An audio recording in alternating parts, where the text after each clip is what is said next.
ठीक जब मैं सब कुछ छोड़कर किसी दूसरे देश जाने की तैयारी कर रहा था, तभी मेरी गर्लफ्रेंड, जो अभी भूलने की बीमारी का नाटक कर रही थी, ने एक ठंडे पत्थर जैसे चेहरे के साथ मुझे चेतावनी दी, प्लीज अपना सामान पैक करो और जितनी जल्दी हो सके मेरे घर से निकल जाओ। मेरा बॉयफ्रेंड किसी भी पल यहाँ आने वाला है। अगर उसने तुम्हें यहाँ देख लिया तो उसे जलन होगी। मैंने अपना सिर भी ऊपर नहीं उठाया, मैंने बस एक सपाट बेपरवाह सा जवाब दिया, ठीक है। उसने शक का जरा सा भी इशारा नहीं दिखाया। इसके बजाय वह अपना नाटकीय नाटक जारी रखे रहा। और एक बात, प्लीज खुद को मेरा बॉयफ्रेंड बताने का झूठा दावा करना बंद करो। मेरा असली बॉयफ्रेंड हाओमिंग यह सुनकर बहुत दुखी होगा। मैं एक पल के लिए रुका, फिर आज्ञाकारी होकर सिर हिला दिया। इस बार मैं एक बिल्कुल नए नाम के साथ विदेश में पढ़ाई करने के लिए देश छोड़ रहा था। मैंने उसे कुछ भी समझाने की जहमत नहीं उठाई। अब मेरे दिल में उसके लिए लगाव का एक जरा सा भी अंश बाकी नहीं था। चूंकि उसे नाटक करना इतना पसंद था, इसलिए मैंने तय किया कि मैं भी आखिर तक उसके इस नाटक में उसका साथ दूंगा। आखिरकार वह मुझसे छुटकारा पाना ही तो चाहता था। तो ठीक है, चलो अब हमारी राहें कभी न मिले। जब तक मैंने नाम बदलने की सारी औपचारिकताएं पूरी की, तब तक रात हो चुकी थी। मैंने एक टैक्सी रोकी, अपना फोन निकाला और फ्लाइट टिकट ढूंढने लगा। हालांकि मैंने नाम बदलने के कागजात जमा कर दिए थे, लेकिन आवेदन को प्रोसेस होने में अभी 1 महीना और लगना था। इसलिए मैंने आगे बढ़कर अगले महीने की पहली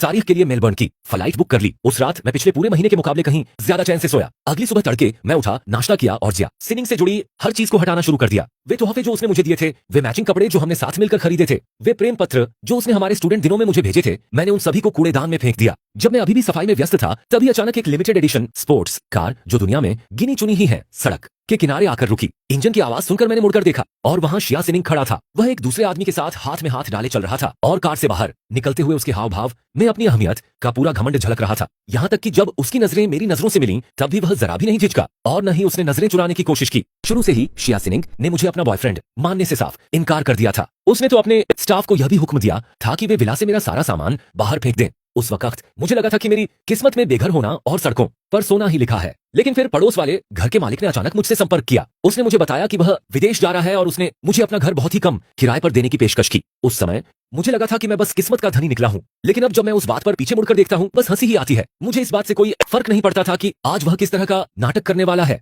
मैंने बस पीछे मुड़कर देखा, आखिरी बक्सा उठाया और उसके अंदर का सारा सामान कूड़ेदान में फेंक दिया। शिया सिनिंग, जो उस वक्त वहीं से गुजर रहा था, उसने मेरी तरफ एक नजर डाली। जब उसने देखा कि मैंने क्या क्या चीजें फेंक दी हैं, तो उसके चेहरे के हाव भाव एकदम सख्त हो गए। मैंने उसे तिरछी नजर से देखा। तुमने यह सारा सामान क्यों फेंक दिया? उसकी आवाज एकदम सपाट और बेपरवाह थी। क्या तुम्हारी याददाश्त नहीं चली गई थी? फिर तुम्हें इन चीजों के बारे में कैसे याद रह गया? तभी शिया सिनिंग को एहसास हुआ कि उससे जबान फिसल गई है। उसने हड़बड़ी में अपने चेहरे के हाव भाव बदले और फिर से बेपरवाही का नाटक करने लगा। मैं तो बस यूं ही पूछ रही थी, मुझे भला कैसे याद रह सकता है? जो बीत गया सो बीत गया, जो आज है सो आज है। अभी तो मुझे बस हाओमिंग की फिक्र है। आखिर जब नानजोउ में मेरा कार एक्सीडेंट हुआ था, तो सिर्फ वही था जो मेरी देखभाल करने आया था। वो कार एक्सीडेंट, यहाँ तक कि उसकी याददाश्त खोने का नाटक भी झूठा था। तो फिर ये कार एक्सीडेंट की बात कहाँ से आ गई? मैंने अपने होठों के कोनों को जरा सा ऊपर उठाया और उस आदमी पर तिरछी नजर डाली जो इस वक्त उससे गले लगाए हुए था। मेरी पीच ब्लॉसम जैसी आंखें जीत के भाव से चमक रही थीं। वह एक अनजान चेहरा था, एक बिल्कुल अजनबी। मेरी अब उस पर अपनी जबान जाया करने की कोई इच्छा नहीं थी। मैंने बस तिरस्कार से भरी एक सांस छोड़ी और मुड़कर विला के अंदर चली गई। मुझे दूर जाते हुए देखकर बिना एक बार भी पीछे मुड़े जाते हुए शिया सिनिंग की पलकें फड़क उठीं।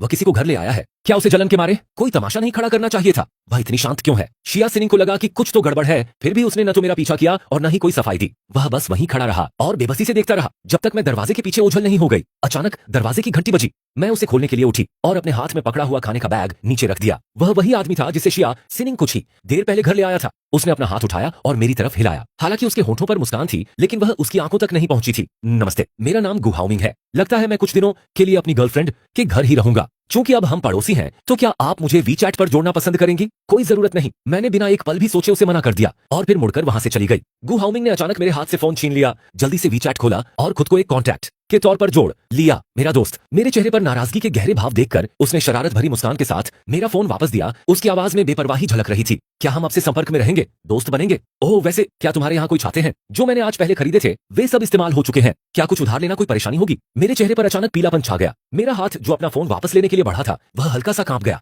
नहीं, लेकिन गु हाओमिंग ने बात को जाने नहीं दिया। उसकी आंखों में छिपा मजाक पूरी तरह से जाहिर था। ठीक है, मुझे लगता है कि मैंने गलत इंसान से पूछ लिया। जब सिनिंग अब तुम्हें चाहती भी नहीं, तो तुम्हारे पास भला छाते कैसे हो सकते हैं? मुझे पता था कि वह जानबूझकर मुझे भड़काने की कोशिश कर रहा था। उससे उलझना न चाहकर मैं सामने वाले दरवाजे की तरफ बढ़ा, उसे जोर से बंद करने के इरादे से। गु हाओमिंग ने दरवाजे का हैंडल पकड़ लिया और तुरंत ही उसकी आंखों में आंसू भर आए। फिर उसने नाटकीय ढंग से जमीन पर खुद को गिरा दिया।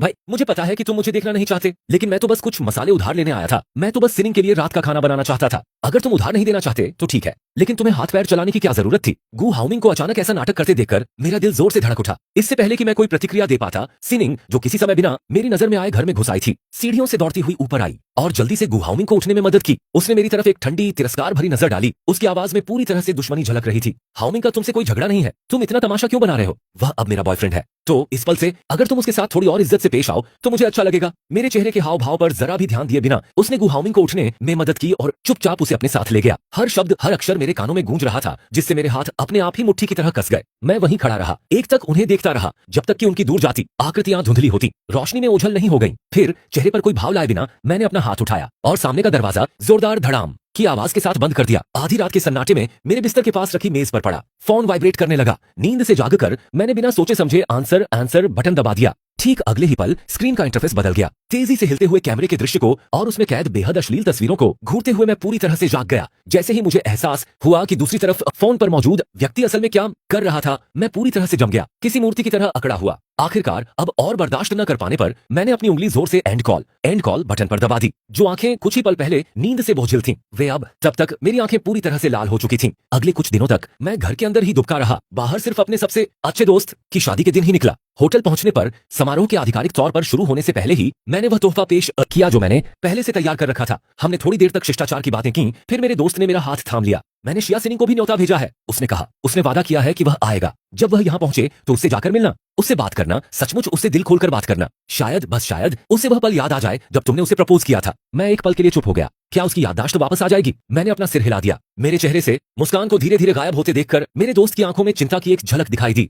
क्या बात है? उसने पूछा। क्या तुम अब इसके लिए और संघर्ष नहीं करना चाहते? मैं अभी जवाब देने ही वाला था कि मैंने शिया सिनिंग और गु हाउमिंग को दरवाजे पर खड़े देखा। मेरे दोस्त ने मेरी नजर का पीछा किया। उन दोनों को एक दूसरे का हाथ थामे चलते देख उसका चेहरा गुस्से से लाल हो गया। वह आगे लपका उन्हें खरी खोटी सुनाने के इरादे से, लेकिन मैंने जल्दी से उसका हाथ पकड़ लिया। मेरी आवाज थकान से भारी थी। जाने दो, मैंने कहा। थोड़ी ही देर में यह सब खत्म हो जाएगा, हमेशा के लिए। मेरा दोस्त नहीं समझा कि मेरा क्या मतलब था। वह अभी अभी मुझसे इसका मतलब पूछने ही वाला था कि शादी की रस्म शुरू होने की घोषणा हो गई। बेस्ट मैन उसे बुलाने आया और बहुत मनाने और समझाने के बाद आखिरकार मैं अपने दोस्त को स्टेज पर ले जाने में कामयाब हो गया। पूरे हॉल में गूंजते शादी के संगीत को सुनते हुए मैंने एक गहरी सांस ली। मैं वापस मुख्य डाइनिंग हॉल में आ गया। मेहमान पहले से ही अपनी अपनी सीटों पर बैठे थे, सिर्फ शिया सिनिंग के बगल वाली सीट ही खाली बची थी। एक पल की हिचकिचाहट के बाद मैं उस तरफ गया और बैठ गया। पूरे रिसेप्शन के दौरान गु हाउमिंग लगातार शिया सिनिंग के आसपास ही मंडराता रहा, उसे खाना परोसने की पेशकश करता रहा। वह उसकी हर बात पर पूरा ध्यान दे रहा था और बहुत ही ज्यादा तवज्जो के साथ उसके वाइन के गिलास को फिर से भरता रहा। यहाँ तक कि जब गु हाउमिंग ने उसे मिठाई का एक टुकड़ा खिलाया जिसे उसने खुद पहले ही छक लिया था, तो भी शिया सिनिंग ने बिना किसी हिचकिचाहट के उसे खा लिया। उन दोनों को इतनी गहरी आत्मीयता के साथ बातचीत करते देख मैंने अपनी आंखें बंद कर लीं और फिर उन्हें खोलकर स्टेज के बीचों बीच देखा। मुझे बिल्कुल भी भूख नहीं थी। मैंने अपनी चॉपस्टिक्स भी नहीं उठाई। मेरे दोस्त की माँ जो पास ही बैठी थी, उन्होंने मुझे थोड़ा खाना परोसा और मुझे और खाने के लिए जोर दिया। उनकी इस मेहरबानी को ठुकराना न चाहते हुए मैंने एक डंपलिंग उठा ली। यह देखकर जैसिनिंग जो ठीक मेरे बगल में बैठा था, उसने हाथ बढ़ाया और मेरे हाथ से डंपलिंग छीन ली। क्या तुम खुद को मारना चाहते हो? उसने गुस्से से पूछा। यह सीफूड डंपलिंग है, तुम्हें इससे एलर्जी है, तुम इसे नहीं खा सकते। गु लुलू को देखते हुए जो अभी अभी एक डंपलिंग की तरह जमीन पर लुढ़क गई थी, आखिरकार किसी तरह उठकर अपने पैरों पर खड़ी हुई। मैंने ऊपर देखा। मैंने उसे एक लंबी और गहरी नजर से घूरा। तभी काफी देर बाद शिया सिनिंग को एहसास हुआ कि क्या हुआ था। साफ तौर पर असहज दिखते हुए उसने एक छोटा सा स्पष्टीकरण दिया। घर की नौकरानी कभी सी फूड नहीं खरीदती। मैंने उसे इस बारे में कई बार बताया है। यह कहने के बाद उसने दोबारा मेरे चेहरे के हाव भाव देखने की हिम्मत नहीं की। वह दूसरी तरफ मुड़ गई और उस स्थिति से अनजान होने का नाटक करने लगी। गु हाउमिंग उसके कान के पास झुका और कुछ फुसफुसाया। मुझे समझ नहीं आया कि क्या। शिया सिनिंग ने अपने हाथ में पकड़ी हुई चीजें नीचे रख दी, उसका हाथ पकड़ा और वे दोनों वहां से चले गए। मुझे कोई परवाह नहीं थी कि वे कहां गए। जब तक गुलदस्ता फेंकने की रस्म खत्म नहीं हो गई तब तक मैं अपनी जगह से नहीं उठी और फिर आखिरकार मैं टॉयलेट की तरफ चली गई। जैसे ही मैं दरवाजे पर पहुंची, मुझे अंदर से कुछ अंतरंग आवाजें आती सुनाई दी। मैं वहीं ठिठक गई। मैंने अपनी सांस रोक ली। कुछ मिनटों की खामोशी के बाद सबसे अंदर वाले केबिन से एक कोमल मर्दाना आवाज आई। तुम एक शादी में आई हो और इतनी सादगी से कपड़े पहने हैं। इस तरह के कपड़े पहने हुए तुम्हें ये पसंद नहीं आए? एक दबी हुई आह के बाद तुरंत ही एक हल्की सी हंसी सुनाई दी। बेशक मुझे ये पसंद आए। मैंने ऊपर देखा और अपने सिर के ऊपर लगे साइन को घूरने लगी। मैंने अपनी तर्जनी उंगली अपनी हथेली में जोर से गढ़ा दी। बाहर गलियारे में लगातार कदमों की आहट गूंज रही थी। टॉयलेट में फिर से खामोशी छा गई। मैंने उस कसकर बंद केबिन के दरवाजे पर आखिरी बार एक नजर डाली और आंखों में अनछुए आंसुओं की जलन लिए मैं मुड़ी और वहां से चली गई। शादी खत्म होने के बाद और अपने दोस्तों के साथ शिष्टाचार की बातें खत्म करने के बाद मैं नीचे की तरफ चली गई। जैसे ही मैं लिफ्ट से बाहर निकली, सड़क पर मुझे एक बहुत जानी पहचानी सी स्पोर्ट्स कार खड़ी दिखाई दी। मैं अभी एक टैक्सी बुलाने ही वाली थी, यह दिखावा करते हुए कि मैंने वह कार बिल्कुल नहीं देखी है, कि तभी अचानक गु हाउमिंग कहीं से आ टपका और उसने मेरी बांह पकड़ ली। सिनिंग को अपनी कंपनी में कुछ जरूरी काम निपटाना था, इसलिए वह जल्दी चली गई। वह कार मेरे पास छोड़ गई। आखिरकार हम एक ही इलाके में रहते हैं, चलो मैं तुम्हें घर तक छोड़ देता हूँ। मैंने बिना दूसरी बार सोचे उसे मना कर दिया, लेकिन गु हाउमिंग ने मेरे मना करने की कोई परवाह नहीं की। उसने मुझे जबरदस्ती पैसेंजर सीट पर बिठा दिया, दरवाजे लॉक कर दिए और एक्सीलरेटर पूरी तरह दबा दिया। वह बहुत तेज गाड़ी चला रहा था, मैं बस अपनी सीट बेल्ट ही बांध पाई। पूरी यात्रा के दौरान यूं ही हल्की फुल्की बातें करने के बहाने गु हाउमिंग लगातार कभी सीधे तौर पर तो कभी इशारों में अपनी हैसियत का दिखावा करता रहा। तुम्हें तो शुरू से ही पता था कि सिनिंग बस अपनी याददाश्त खोने का नाटक कर रही है ना? तुम्हारी हिम्मत क्यों नहीं हुई कि तुम उसे इस बात पर टोक सको? मेरी आंखें एक पल के लिए ठिठक गईं। मेरे चेहरे पर पूरी तरह से बेपरवाही का भाव था। इससे मेरा क्या लेना देना? तुम्हारा क्या लेना देना? मेरी तो दिली तमन्ना है कि मैं खुलकर और गर्व के साथ सिनिंग के साथ खड़ी हूँ, उसकी मंगेतर बन जाऊं, भले ही अभी उसका ऐसा कोई इरादा ना हो। खैर, तुम भी यह बात उतनी ही अच्छी तरह जानती हो जितनी मैं। उसे मेरे होंठ बहुत पसंद हैं। आज नहीं तो कल वह मेरे प्यार में जरूर पड़ जाएगा, मेरी बात याद रखना। मैंने उसे पूरी तरह से नजरअंदाज कर दिया और खिड़की से बाहर के नजारों को देखने लगी। यह देखकर कि मैं उसके जाल में नहीं फंस रही हूँ, गु हाउमिंग बेचैन और गुस्से से आग बबूला हो गया। उसने मुझे उकसाने के लिए कुछ और बातें कहीं, लेकिन मैंने बस अपनी आंखें बंद कर लीं और ऐसा दिखावा किया जैसे उसका कोई वजूद ही ना हो। मेरी इस पूरी तरह से नजरअंदाज करने वाली अदा ने गु हाउमिंग को और भी ज्यादा गुस्सा दिला दिया। उसने आगे आने वाले चौराहे की तरफ घूरा, अपना इरादा पक्का किया और जोर से स्टीयरिंग व्हील घुमा दिया, जिससे गाड़ी सामने से टकरा गई। उस जोरदार टक्कर के असर से मेरा शरीर बेकाबू होकर आगे की तरफ उछल पड़ा। जिस पल मैंने अपनी आंखें खोली, मैंने देखा कि कांच के टुकड़े सीधे मेरी तरफ उड़ते हुए आ रहे हैं। सहज वृत्ति से मैंने अपने चेहरे को बचाने के लिए अपने हाथ ऊपर उठा लिए। मेरी बाहों से सुर्ख लाल खून तेजी से बहने लगा। होश का एक हल्का सा झोंका वापस आते ही मैंने बड़ी मुश्किल से अपने गले से दो वाक्य निकाले। ज़िया सिनिंग, मुझे अभी पियानो बजाना है। मेरे हाथ, उन्हें कोई चोट नहीं लगनी चाहिए। वह गर्म छोटा सा हाथ वही जो मेरे बाएं हाथ को थामे हुए था, मेरी आवाज सुनते ही बेपरवाही से छूट गया। जैसे ही मैंने अपनी आंखें खोली, मुझे ज़िया सिनिंग के चेहरे पर घबराहट की एक झलक दिखाई दी। उसने अपना हाथ गु हाउमिंग के कंधे पर रखा और धीरे से कहा, हाउमिंग को बचाओ। अंधेरे की गहराइयों में लगातार गिरते हुए मुझे नहीं पता कितना समय बीत गया, जब जाकर मुझे थोड़ी बहुत होश आई। शायद यह एनेस्थीसिया का असर था, लेकिन मैं अभी अपनी आंखें नहीं खोल पा रहा था। मैं बस अपने आसपास की आवाजें सुन पा रहा था। यह दो लोगों के बीच की बातचीत थी। उनकी आवाजें मुझे बहुत जानी पहचानी लग रही थीं। सिनिंग, तुमने इस पूरी बात को जरूरत से ज्यादा बढ़ा चढ़ाकर पेश किया है। बाद में तुम इस सारी गड़बड़ को कैसे ठीक करोगी? जियांग चेन के लिए उसके हाथ उसकी अपनी जान से भी ज्यादा कीमती है, फिर भी तुमने पहले हाउमिंग को बचाने की जिद की। क्या तुम उसे मरवाना चाहती हो? मैं भला जियांग चेन को क्यों मारना चाहूंगी? बस ऐसा हुआ कि वह ठीक उसी समय जाग गया। अगर मैं पहले उसे बचाने के लिए मान जाती तो क्या भूलने की बीमारी का नाटक करने का मेरा सारा ढोंग खुल नहीं जाता। अभी भी 20 दिन बाकी है। मैं जियांग चेन को कुछ भी नहीं होने दूंगी। मैं बस इस खेल को थोड़ी और देर तक खेलना चाहती थी। तुम इसे कुछ नहीं हुआ कहती हो? क्या तुमने डॉक्टर की बात नहीं सुनी? अगर उसे सर्जरी के लिए 1 मिनट भी देर से ले जाया जाता तो जियांग चेन के हाथ हमेशा के लिए खराब हो जाते, और अगर वह जाग गया और उसे सच पता चल गया तो तब तुम्हारे और उसके बीच कोई भी गुंजाइश नहीं बचेगी। मेरा हाथ थामे हुए व्यक्ति उन शब्दों को सुनकर तनाव में आ गया। उसकी हथेलियां पसीने से तर हो गईं। कुछ मिनट बाद उसने मेरे माथे पर एक चुंबन दिया और उसकी आवाज में पूरा यकीन था, उसे पता नहीं चलेगा, मैंने पहले ही सब कुछ संभाल लिया है। 23 दिनों में डॉक्टर यह घोषणा करेगा कि मेरी याददाश्त वापस आ गई है। जब ऐसा होगा तो सब कुछ बिल्कुल वैसा ही हो जाएगा जैसा पहले था। कोई कमरे से बाहर चला गया। डॉक्टर के एक लंबी आह भरने के बाद दूसरा व्यक्ति मेरे बिस्तर के पास ही रुका रहा और धीरे से बुदबुदाया, ए जियांग चेन, हमारी शादी जल्द ही होने वाली है।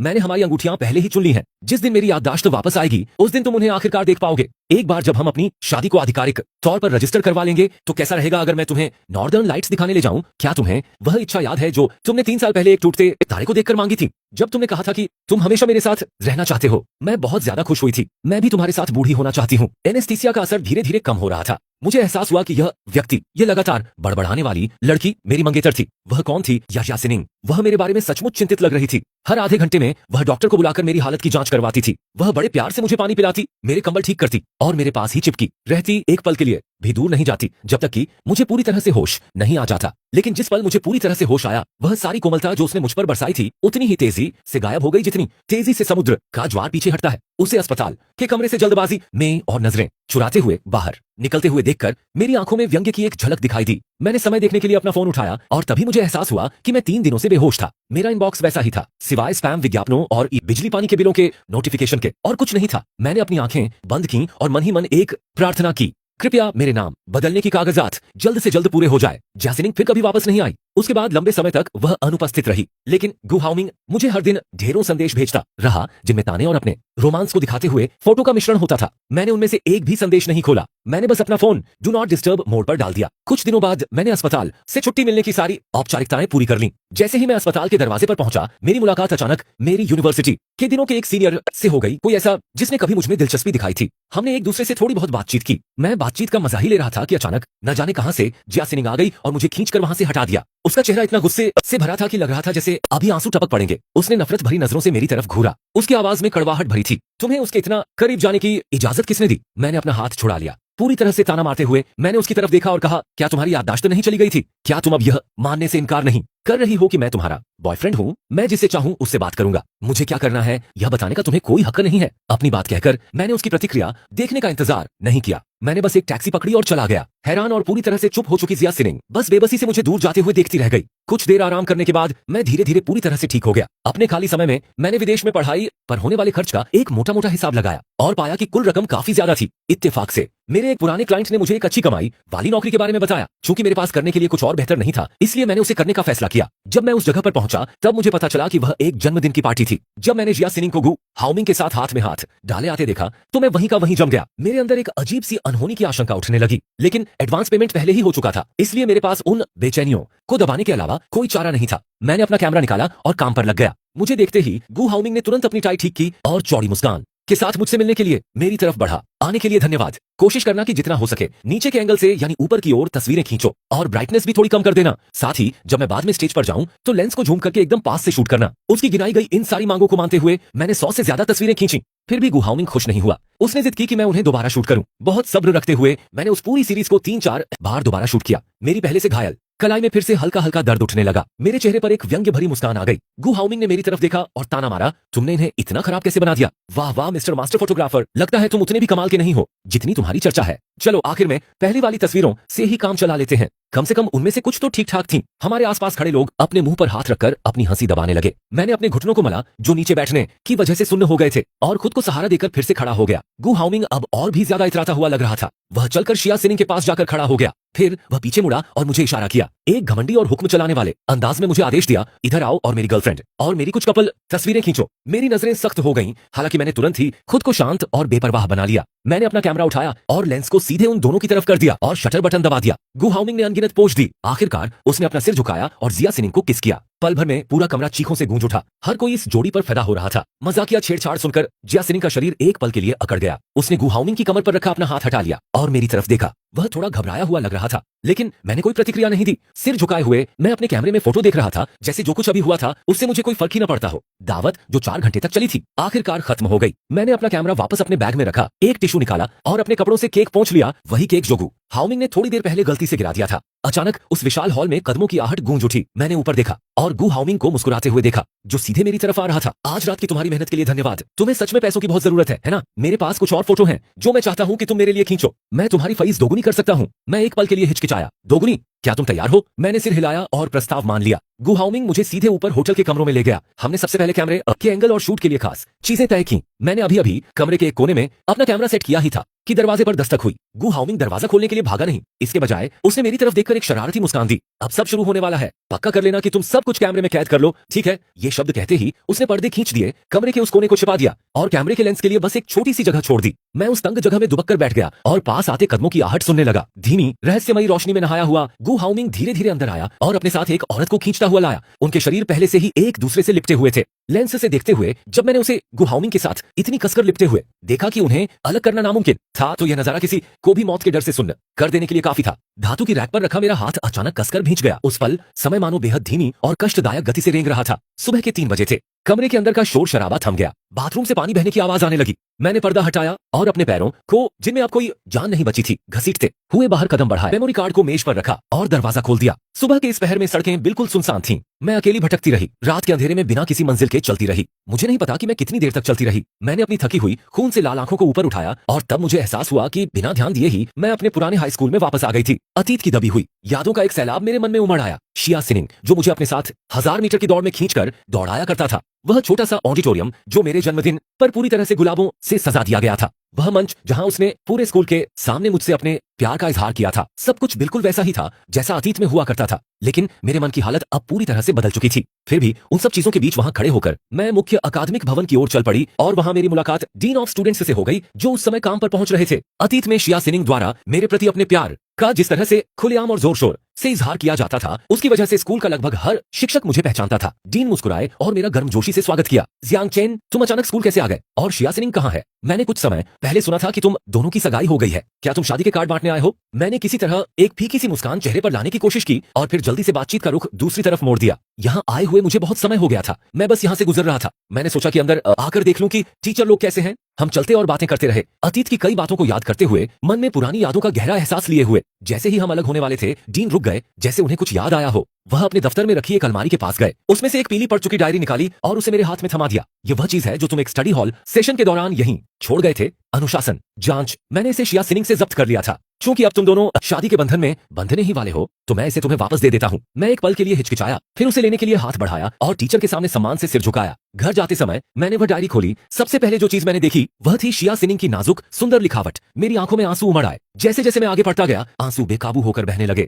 एक के बाद एक बूंद। यह कुछ हद तक अतीत को दी गई एक भावुक श्रद्धांजलि थी और कुछ हद तक एक अंतिम विदाई। जब तक गाड़ी विला के दरवाजे तक पहुंची, मैं अपनी उथल पुथल भरी भावनाओं को पहले ही शांत कर चुका था। मैंने डायरी बंद की, गाड़ी का दरवाजा खोला और तुरंत ही मेरी नजर शिया सिनिंग से मिली, जो अभी अभी लौटी थी। उसकी गर्दन पर बने गहरे लाल हिकी चूमने के निशान को देखते हुए मुझे याद आया कि पिछली रात क्या हुआ था। मैंने जल्दी से अपनी नजर हटा ली। शिया सिनिंग ने देखा कि मैं ऐसा लग रहा था जैसे मैं रोया हूं। जैसे ही वह सोच रही थी कि बिना जाहिर किए इस बारे में कैसे पूछे, उसके माथे पर बल पड़ गए। गु हाउमिंग, जिसने उसे अपनी बाहों में थाम रखा था, उसने भी मेरी लाल आंखों को देखा और धीरे से मुस्कुराया। तुमने कल बहुत मेहनत की, मैंने आखिरी पेमेंट पहले ही ट्रांसफर कर दिया है। तुमने जो तस्वीरें खींची हैं, उनसे मैं बहुत खुश हूँ। मुझे लगता है कि वह भी काफी खुश होगी, है ना? उसकी बातें सुनकर, जिनमें साफ तौर पर कोई छिपा हुआ मतलब था, शिया सिनिंग की आंखें जोर से फड़क उठी। किस बात से खुश? जाहिर है रात के पहले हिस्से में ली गई जन्मदिन की तस्वीरों से। और क्या हो सकता है रात के दूसरे हिस्से वाली बातें? उसे बिना किसी रोक टोक के बोलते देखकर शिया सिनिंग का दिल जोर से धड़क उठा। बिजली की तेजी से काम करते हुए उसने अपने दोस्त के मुंह पर हाथ रख दिया। मैंने उनकी बातों पर कोई ध्यान नहीं दिया और घर की तरफ चल दिया। कूड़ेदान के पास से गुजरते हुए मैंने बेपरवाही से वह डायरी उसमें फेंक दी।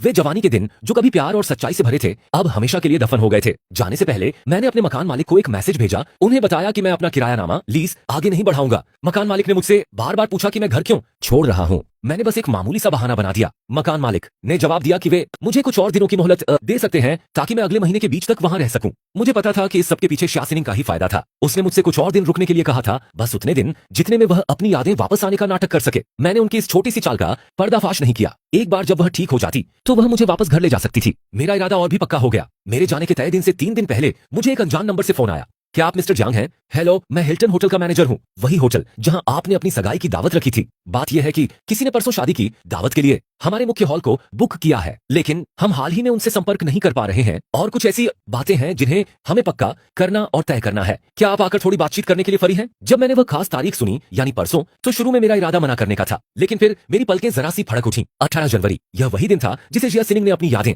वो वापस पाने के लिए चुना था। यह वही दिन भी था जिस दिन मैंने जाने का प्लान बनाया था। मैंने हाँ कर दी। मैंने एक टैक्सी रोकी और तेजी से वहां पहुंच गया। जिस पल मैंने लॉबी में कदम रखा और सजावट देखी, मैं पूरी तरह से चुप हो गया। ताजे फूलों से लेकर सजावटी चीजों तक सब कुछ उस नजारे की हूबहू नकल था जब शिया सिनिंग ने मुझे प्रपोज किया था। इन सब के बीच खड़े होकर मैं पल भर के लिए समय और जगह का भान भूल गया। मैनेजर जो मुझे अंदर तक ले आया था, अभी कुछ समझाने ही वाला था कि उसे एक फोन आ गया और उसे एक पल के लिए वहां से हटना पड़ा। मैं अकेला ही दूसरी मंजिल पर गया और नीचे देखा। मैं खुद को वह नजारा याद करने से रोक नहीं पाया जब शिया सिनिंग फूलों का गुलदस्ता थामे मेरे गले लगी थी और उसने कसम खाई थी कि वह हमेशा हमेशा के लिए सिर्फ मुझसे ही प्यार करेगी। उस वक्त मैं आगे आने वाली शादीशुदा जिंदगी को लेकर उम्मीदों से भरा हुआ था। फिर भी मुश्किल से 3 महीने बाद ही सब कुछ हवा में गायब हो गया था। कुछ भी नहीं बचा था। ठीक जब मैं इन उदास ख्यालों में खोया हुआ था, अचानक दरवाजा जोर से खुला। शिया सिनिंग एक लंबे गाउन में और हाथों में फूलों का गुलदस्ता लिए अंदर आई। अपने सामने वह सपनों जैसा नजारा देखकर गु हाउमिंग, जो ठीक उसके पीछे पीछे आ रहा था, हैरानी से आह भरे बिना नहीं रह सका। उसकी आंखों में उम्मीद की एक चमक नाच उठी। ए सिनिंग, तुम मुझे यहाँ क्यों ले आई? शिया सिनिंग ने चुटकी बजाई। उसका चेहरा खुद की तारीफ से दमक रहा था।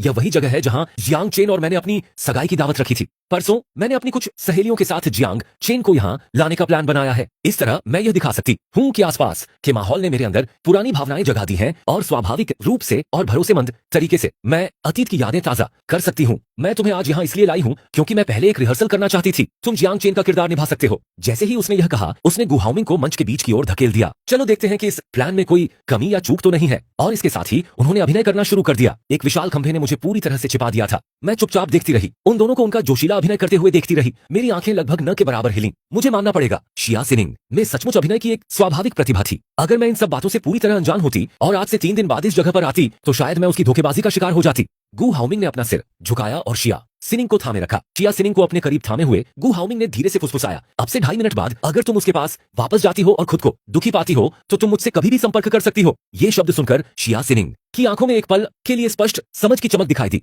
उसके लहजे में पूर्ण निश्चितता थी। कोई बात नहीं होगा, आज से 3 दिन बाद सब कुछ खत्म हो जाएगा। मैं जियांग चेन की हो जाऊंगी और सिर्फ उसी की। था क्या ऐसा है? मैंने अपनी नजरें झुका लीं, अपनी आंखों को दूसरों की नजर से छिपाते हुए। मेरे दिल की गहराइयों में मजाक उड़ाने वाले वे खामोश विचार ही उसके लिए मेरा जवाब थे। बहुत बुरा हुआ शिया सिनिंग, मुझे अब तुम्हारी कोई जरूरत नहीं है। मुझे खबर मिली कि मेरा नाम बदलने की कागजात की कार्रवाई पूरी हो गई है। मेरे जाने से 2 दिन पहले मैं बाहर निकली अपना नया आईडी कार्ड और पासपोर्ट लेने, जिन दोनों पर अब मेरा नया नाम लिखा था। जब मैं घर लौटी तब तक शाम ढल चुकी थी, लेकिन जब मैंने ऊपर देखा तो पाया कि जिया सिनिंग ठीक मेरे दरवाजे पर मेरा इंतजार कर रहा था। उसने मेरी आंखों में झलकती हिचकिचाहट को और मेरी आवाज में दबी झिझक को भांप लिया। तुम कहाँ गई थी? मैंने अपनी चाबी निकाली और दरवाजा खोला। मेरी आवाज शांत थी। क्या कोई बात है? जिया सिनिंग ने अपने हाथ अपनी जेबों में डाल लिए और बेपरवाही का दिखावा करने लगा। बस मौसम विभाग का कहना है कि कल जोरदार बारिश होने वाली है। नहीं, ऐसी कोई खास बात नहीं है। अगर कोई बात नहीं है तो तुम अभी अभी बाहर क्यों गई थी? यह साफ जाहिर था कि उसे डर था कि कल वह मुझे ढूंढ नहीं पाएगा। फिर भी उसने इतना उलझा हुआ बहाना बनाया था। मेरा हंसने का मन हुआ, लेकिन आखिर में मैंने अपनी हंसी रोक ली। मैंने बस सिर हिला दिया। समझ गई। मेरे चेहरे पर बेरुखी और उदासीनता देखकर जिया सिनिंग के दिल में अचानक एक अजीब सी घबराहट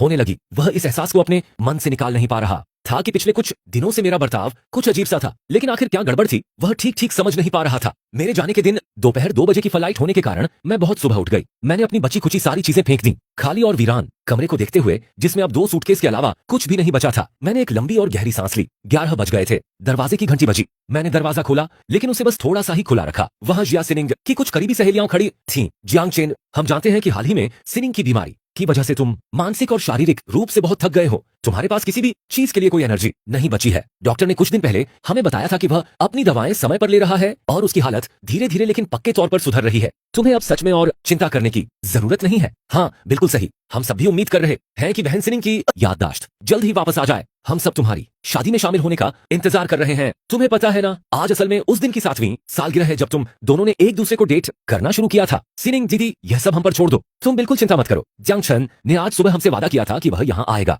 हम तो उसे लेने के लिए पहले ही निकल चुके हैं। हाँ, तुम्हें अब यह सोचना शुरू कर देना चाहिए कि बाद में तुम्हें कैसा बर्ताव करना है। यह काफी मुश्किल होने वाला है। तुम्हें पता है, हम पूरे 2 महीने से एक्टिंग कर रहे हैं बिना किसी एक भी गलती के। तुम लोग किस बात से इतना डर रहे हो? जियांग chen तुमसे बहुत ज्यादा पूरी तरह से प्यार करता है। सिनिंग, उसे तो बिल्कुल भी शक नहीं होगा। शा सिनिंग उनकी बातों को आलस भरे अंदाज में सुनती रही। हंसते हुए उसने उन पर कुछ मजाकिया ताने कसे और फिर लापरवाही से अपना फोन सोफे पर फेंक दिया। आधे घंटे बाद वह बाहर निकली अपने बालों को तौलिए से पोंछते हुए। तभी उसे लगातार जोरदार अपने बालों को तौलिए से पोंछते हुए बाहर निकली। तभी उसे अपने फोन की लगातार बजने की आवाज सुनाई दी। जैसे ही उसने स्क्रीन ऑन की, उसने देखा कि 20 से ज्यादा मिस्ड कॉल आए हुए थे। अपने मन में उठ रही घबराहट को जबरदस्ती दबाने के बाद उसका दिल अचानक जोरों से धड़कने लगा। उसने फोन उठाने वाला बटन दबाया। इतनी बार फोन कर रही हो, क्या हुआ? ओ दीदी सिनिंग, हम 10 मिनट से ज्यादा समय से विला का दरवाजा खटखटा रहे हैं, लेकिन जियांग chen बाहर नहीं आया। वह मैसेज का जवाब नहीं दे रहा है और उसका फोन भी बंद है। हम क्या करें? हम उससे संपर्क ही नहीं कर पा रहे हैं। शिया सिनिंग की भौहें गुस्से से सिकुड़ गईं। उसका जो शानदार मूड था वह पूरी तरह से खराब हो गया था। शायद वह बस सो रहा है। मेरे घर जाओ, मेरे पापा से एक्स्ट्रा चाबी ले लो और अंदर जाकर उसे देख लो। उसकी सहेलियां मान गईं। शिया सिनिंग ने अपनी उंगलियां अपनी कनपटियों पर रखीं और ताजे कपड़े पहनते हुए उसने मन ही मन आज शाम की घटनाओं को फिर से याद किया। जब वह तैयार हो गई तो उसने अपना सामान उठाया और नीचे की ओर चल दी। होटल मैनेजर की नजर उस पर पड़ी और वह तुरंत दौड़कर उसके पास आया और बड़े ही आदर सत्कार के साथ उसका स्वागत किया। मैडम शिया, कृपया वेन्यू के इंतजाम पर एक नजर डाल लें। क्या अभी भी कुछ ऐसा है जिससे आप संतुष्ट नहीं हैं? हम अभी के अभी उसमें बदलाव कर देंगे। शिया सिनिंग ने कमरे पर एक सरसरी नजर डाली और सिर हिलाया। वह काफी खुश लग रही थी। होटल मैनेजर की मुस्कान और भी ज्यादा चापलूसी भरी हो गई क्योंकि उसे उसकी मंजूरी मिल गई थी। बहुत बढ़िया मैडम शिया, हमें बस इस बात की खुशी है कि आप संतुष्ट हैं। असल में इसके लिए हमें आपके मंगेतर का शुक्रिया अदा करना चाहिए। वही हैं जिन्होंने हर छोटी से छोटी चीज को बिल्कुल वैसा ही बनाने में मदद की। आपने हमसे इसे राज रखने के लिए कभी नहीं कहा, और क्योंकि आपकी सगाई तो पहले ही हो चुकी है, 1 महीने से ज्यादा की कड़ी मेहनत और योजना सब बेकार चली गई। शिया सिनिंग का चेहरा गुस्से से लाल हो गया। उसने अपनी मुट्ठियां कसकर भींच लीं। ठीक जब वह गुस्से से फटने ही वाली थी तभी उसकी सहेलियों ने फिर से फोन किया। ए सिनिंग, दीदी सिनिंग,